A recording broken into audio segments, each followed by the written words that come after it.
My name is John Passfield, and the title of this reading will be Shakespeare and Cleopatra, Video 32, Cleopatra's Moods, Part 2.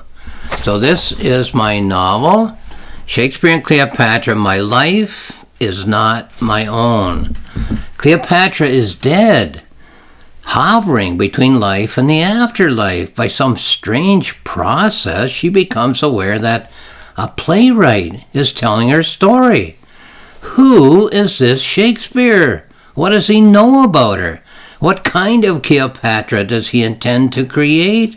He seems to be unaware of her presence, but perhaps if she talks to him as he writes, she can exercise some control over the story of a life that she fears is no longer her own. So, if somebody's writing about you, you might fear as to the kind of personality they're going to present you as, using the facts of your story maybe, but not necessarily writing about you in a kind way.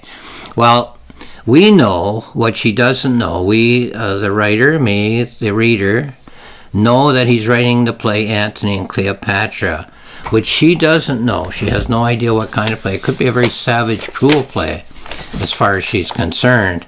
In a previous video note, I said that Cleopatra's moods represent many of the ways in which human beings have approached one another as individuals and as groups over the length of time that we humans have inhabited the earth. In this video presentation, I'm going to read the first few paragraphs of thought in the mind of Cleopatra for each of the last 8 chapters of the novel. So the theory here is that she starts in a particular mood each time she talks to Shakespeare, and continues in that mood for the length of a chapter. And then she goes into a different mood, either she naturally has a different mood, or maybe strategically she thinks she'll try a different mood, because her whole aim here is to influence Shakespeare to write the kind of play about her that she could be happy with. So here's chapter 9. I read the first 8 in a previous video. Oh, that rehearsal was amazing, as refreshing as a drink. The theater always seemed as if it was my second home. We had oodles of theaters in Alexandria when I was the queen. Of course, my role was that of a patron. The queen would not be so coarse as to act, but an actress, yes, an actress, an emoting, speechifying, soul-wrenching, heart-squeezing actress is what I actually should have been. A pretend Helen, a pretend Cassandra, a pretend Jocasta, a queen for the moment, who could doff the queenly robes and go home after hanging herself in desperation or being destroyed by a jealous god repeatedly on the stage, and eschew the tragic consequences of the plot. So he's a playwright. She could have been an actress. She thinks she would have been a good one. It would have been a lot easier because actresses don't have to suffer the consequences. They simply take off the robes and go home. So maybe a chance to, an opportunity, an attempt to butter up Shakespeare, the playwright, by talking about herself as an actress. Chapter 10, in another mood. Do you think, of royal lineage? For whatever passes for nobility in this state? Do you know some drops of royal blood? Both Caesar and Antony were fashioned of a grade of marble which could be traced back to the quarries of ancient kings.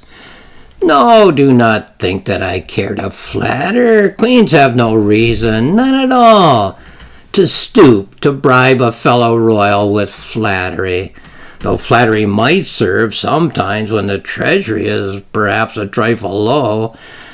No, it's something in your face, something in your demeanor that makes me wonder about the lineage from which you have sprung. So there's another mood, treating Shakespeare as a fellow royal. Maybe that will make it a better situation for her. Maybe that will cause him to be a little more kind towards her as he writes his play. Chapter 11, in another mood.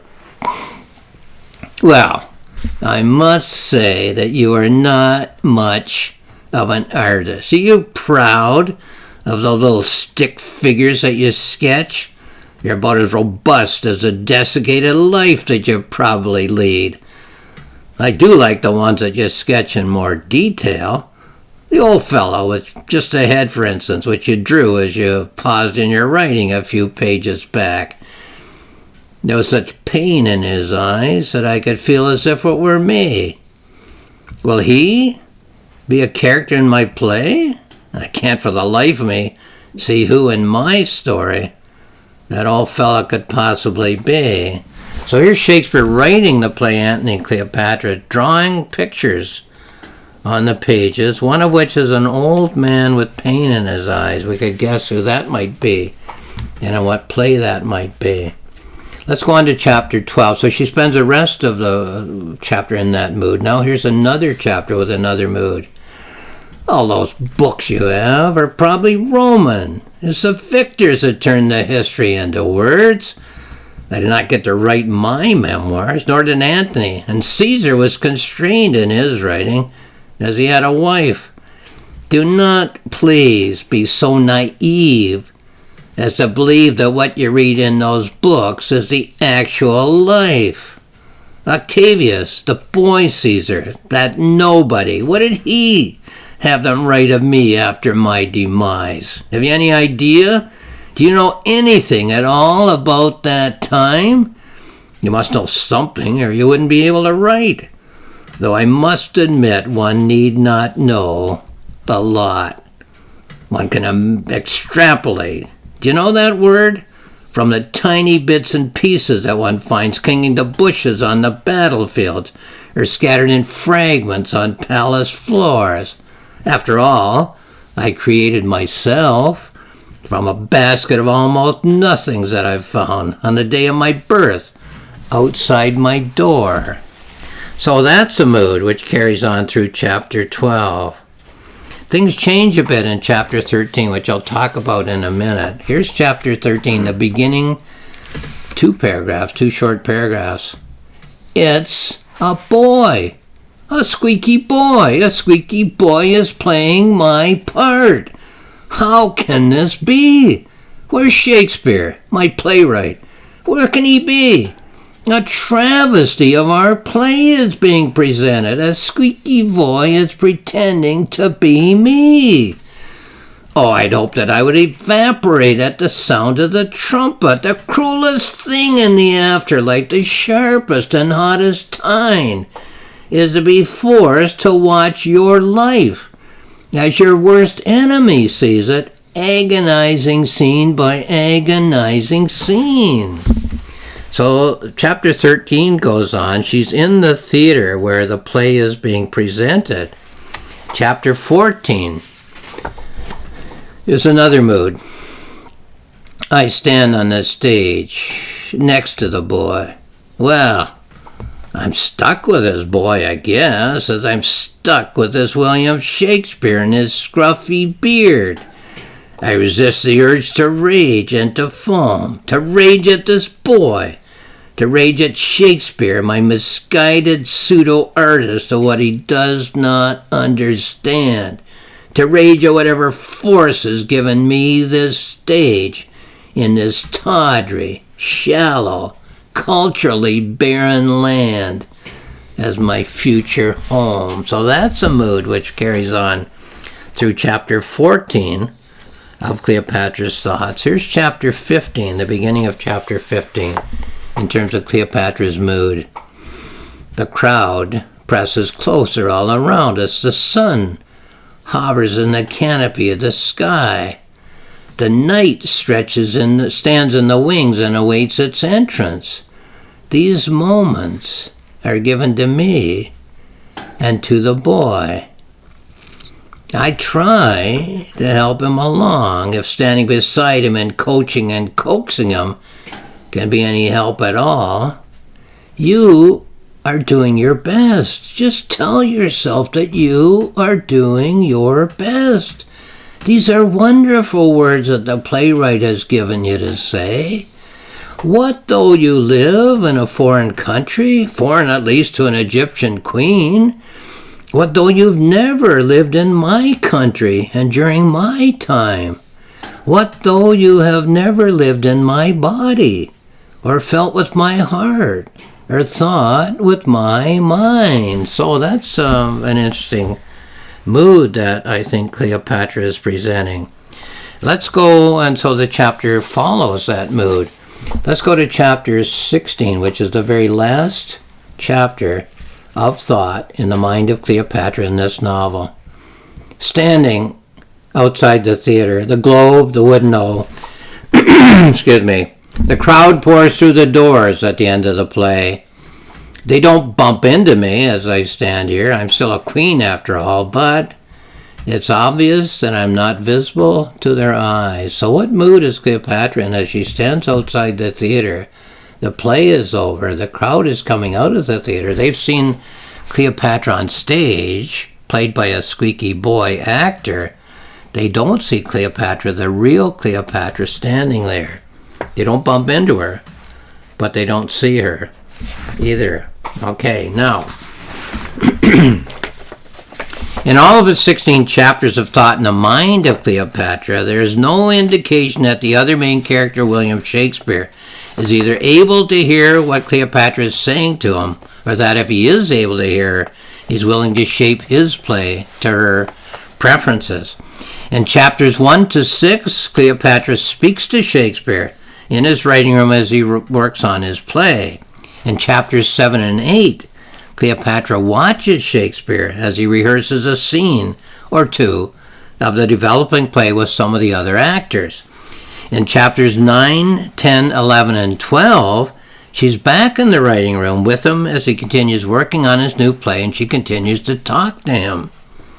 In chapters 13, 14, 15, and 16, she's in the Globe Theater and on stage as the new play is being presented. So she's the real Cleopatra, but she's dead, standing beside the actor Cleopatra during the play.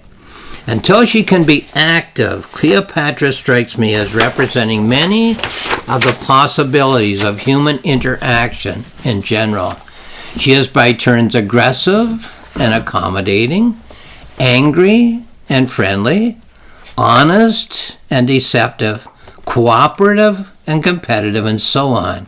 However, when it becomes possible for Cleopatra to act, she becomes an individual, acting according to her own personal instincts in a way that someone else in her situation might not act. Instead of complaining about the choice of a young boy actor, she becomes a mentor to him.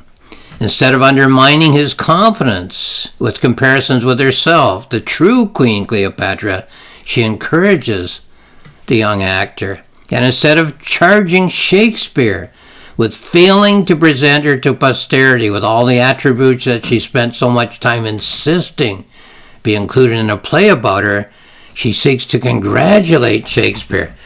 Excuse me. She seeks to congratulate Shakespeare on his accomplishment. However, we shouldn't forget that one of the most notable traits about Cleopatra is her mystery. And one of the things that I wonder about is as follows. Number 1, does she accept and praise the play because it's an accurate depiction of her personality and her life experience? Or number 2, does she accept and praise the play because she now prefers Shakespeare's imaginative depiction of her personality and her life experience to the actual Cleopatra whose story she lived? Well, either way, here again is my novel, Shakespeare and Cleopatra, My Life is Not My Own. One mummy telling either one story or two, one blue eye and one brown eye. Is the mummy telling a single story, or is it telling two different stories? It's found on Amazon, where there's more information on my publisher's website, rocksmillspress.com. There's still more information on my website, johnpassfield.ca. There's 2 free books. My planning notebook, which I wrote as I was planning and writing the novel, and my reflective journal, which I wrote as I was polishing the novel. So have a look at johnpassfield.ca if you'd like some background information on the play and on many other topics which the play raises. And lastly, I'll say thank you for watching this video.